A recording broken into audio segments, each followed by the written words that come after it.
could be us. So back to what I was saying. Well, here's proof that it's full moon Saturday night. Experts say it's best to water lawns in the early evening or early morning, around 3 a.m. So note to the grounds crew, deactivate the sprinklers on race night, please. Yes, I'd say we have a small 911 here. Here's your problem right here. I think a piece of concrete possibly came up and hit Jeff Gordon's car. Just going off into turn 3. Something happens right along in there. You see the dust fly up and you see the pieces flying. The track's must have a hole in it right there. Here's a better look. Boom, right there. Wow.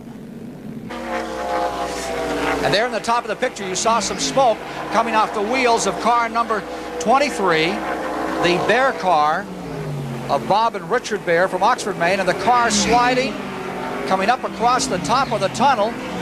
People darting, getting out of the way. Those are press photographers up there and safety personnel. The caution is out at Michigan. We have a new track mascot.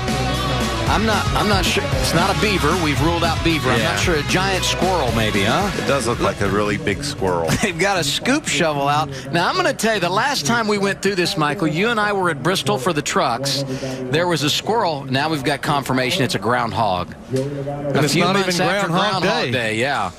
This is really going to get good. He's got... All right, we're going to go to break. We'll keep an eye on the groundhog. Still putting my money on the groundhog. He's still on the loose.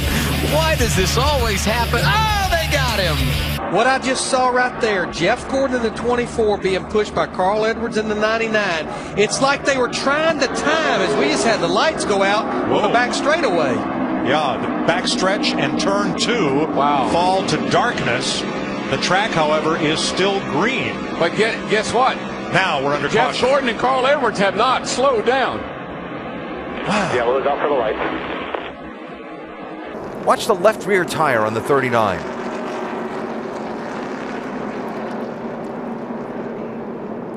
Oh, wow. I'll tell you, what you're seeing right there is the actual end of the housing breaking off because the hub's still attached. You can see it attached to the wheel. Just prior to halfway, Robert Huffman hit Dave Stacy coming off turn 2. David Hutto and George Crenshaw were also involved. The recent heavy rains made the grass a skating rink, and Stacy's car slid all the way to the dirt embankment, flipped over it, and amazingly landed on its wheels in Lake Lloyd. Rescue workers waited for the 29-year-old Enon, Ohio driver to clear the cobwebs before he got out. Hood not off, and he's missing the bus stop. Oh my goodness. Up, and that thing just exploded, the whole nose of it. I don't know what that was. He was slowing down through the bus stop. I'm going to admit, Rick, I am baffled. I've never seen a motor blow like that. Is that a tire? Did a tire blow? I mean, the right front tire is flat. Completely blown. We see Will Hobgood, I keep putting Will Hobgood on the outside. Oh, and 48 gets a bump from the Robert Huffman car. He spins. And now Jake Hobgood gets bumped by Scott Weaver, and both those cars the air just simply flips the cars over. Just picks them up as soon as they turn. Nothing had a chance to happen. As soon as the car got sideways, it was up in the air already. Put it out, turn 4. I have a spectator climbing the fence. Security not doing their job. Guy climbing over the damn fence. I think that's the first time there's been a caution for somebody climbing up on the fence. A big piece of debris right there. That or a trap door in the track 1. That's what it looks like. Wow, you know what? That's the caution lights is what that is. Yeah. Somebody, I'll tell you, these guys have been running so close to that wall, they've knocked that light off. I've seen these guys getting up so close up there. I believe they knocked the light off. They do their job. Watch this. Here it comes. No, maybe it's just the wind off of them. Man, that's wind's blowing hard that way too. But that's a heavy-duty light too. Now it's a good thing it didn't hit a car. Yeah, exactly. Now here it is, overhanging the track at turn 4. The first car coming is going to be Kyle Busch. That's going to catch in his right front wheel well, and it's just going to whipsaw the fender behind the wheel well. Now, where is it going to go? Watch Mark Martin right here. He's going to come along, pick up that cable. It's going to do a little damage to the left rear of his car. There it is in the air. It's going to catch on Mark's car, and then it's going to go underneath Marcus Ambrose's car. You see the camera getting kicked, the cable getting kicked up into the air. Take a look at what happened here that's brought out the second caution of the day. There's Stanley Smith in the middle in the black car. They were running 3 abreast going into that turn, Ken. There's the car number 1 of Rick Mast. There is one car that has gone over the wall, as you see in that. And there are the remains of the car that went over the wall. And it looks like someone standing there with a helmet, Ken. And got out of that. Let's hope that is the case. The helmet goes off. This is going to be good. Yeah, that's a... If you're looking for the one on Fox Sports Live later tonight, we may have found a nominee. I made a lot of notes for this event. They're closing in on it now. We've got Nothing a bunch in of my people notes here. about tracking down a rabbit. That rabbit gets through this this gate, I guarantee you. There he goes, told you. There's no way they're catching that rabbit. They're trying to clear debris off the racetrack, and the car brakes, won't steer, and he slides up the track and into the back of that surplus helicopter jet engine on a trailer used to dry the racetrack. Mike, I saw sparks coming out from under the car as if it had a tire down or something.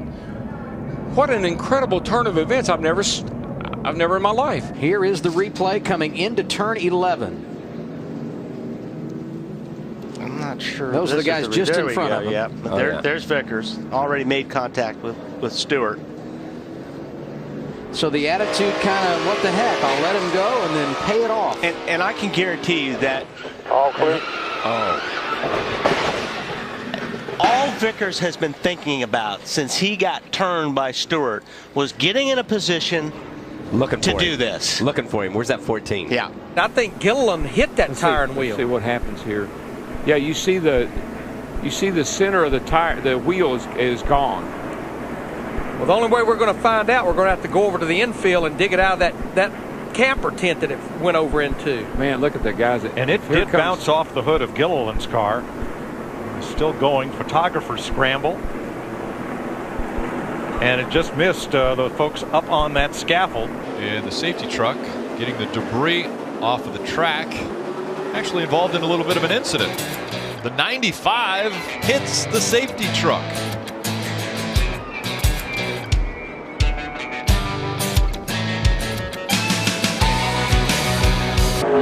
Here we see Todd Bodine. He's going to be involved. Now, Jeff Gordon comes down. They're going to get 3 abreast, and Todd Bodine doesn't know that. He gets touched by the 77 car of Sachs.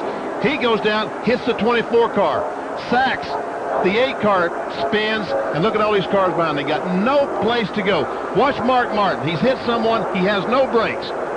Now watch him. He hits the inside retaining wall. That's the car up in the middle of your screen. Hits the Die Hard 500 sign. Shoots through a guardrail right here. Goes right on through it. Mows it down. Still at top speed and hits another fence and then the guardrail and finally comes to rest. Something going on up on the hillside hospitality area overlooking turn 1, and you see the drivers racing through that smoke. It doesn't have anything to do with what's going on the racetrack. We'll see if we can find out exactly what it is here in a minute. Well, that's got to be unsettling for the drivers to drive through that deal. I promise you, at 190 miles an hour entering that corner, already treacherous conditions to start with. Somebody telling you everything's okay. Caution's out. They dropped the green flag, or waved the green flag, to restart the race. However, the drivers are controlled these days as much by the green and yellow flag as by the caution lights all the way around the racetrack. And we're told the caution lights failed to extinguish when the track went green. But he's definitely getting better. He's actually on the lead lap, Mike. Yes. But when that caution came out on lap 45, we were watching him. He was just about to go a lap down. So I think these cautions, they've possibly been his best friend, Matt. Lights are on, but I didn't hear them say caution. They're not waving them. Absolutely. Yeah, something going on. The caution lights came on without being triggered by NASCAR. So now the call has come down from the tower to wave the caution flag. See, drivers only see the flag when they're on the front straightaway. but the caution lights are all the way around the racetrack. Okay, we've got a caution on the racetrack. It is our 6th, and the word we're getting from NASCAR. Remember I told you that Brian Scott was called back in for a missing lug nut? Well, it turns out they were wrong. So what they are going to do is slow everybody down and give Scott his position back. Yeah, it's not unprecedented. That happened a long time ago. I was Earnhardt's crew chief at Rockingham, and we made a green flag stop. Said we had a loose lug or a missing lug nut, and we didn't. So they did the same thing, but haven't seen that in quite a few years. Yeah, and Mark had caught these cars. You can see Bobby Labonte looks like just loses it, gets loose with that car right up behind him there. But Mark had been there for a while, and you can see Mark spinning now. Not much you can do except hold on and lock the brakes as a driver at this point in time. And right there, and Martin had caught this 47 and 42 and been behind them for about 10 laps, but couldn't get around them because the 47 and 42 had a little fresher tires, but you can see the fire underneath. The tire gets away from the 47 team of Marcos Ambrose. A crewman runs out to get it. You just cannot do that. That brings out the caution. And guys, that turned everything upside down. At that point, just 6 cars on the lead lap, and that was lap 66, I believe. Yep, lap 66. Field coming to get the green flag.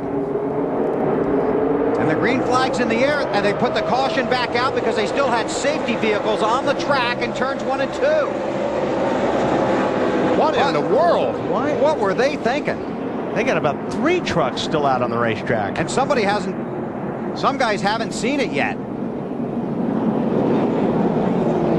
They wave the green with safety vehicles. You see them there, still on the track, on the apron between turns 1 and 2. These are live pictures of snow in the area. It snowed a little bit earlier, and it's really coming down now. We've had a couple of leaders, 2 lead changes, 3 cautions in the race, 32 laps in.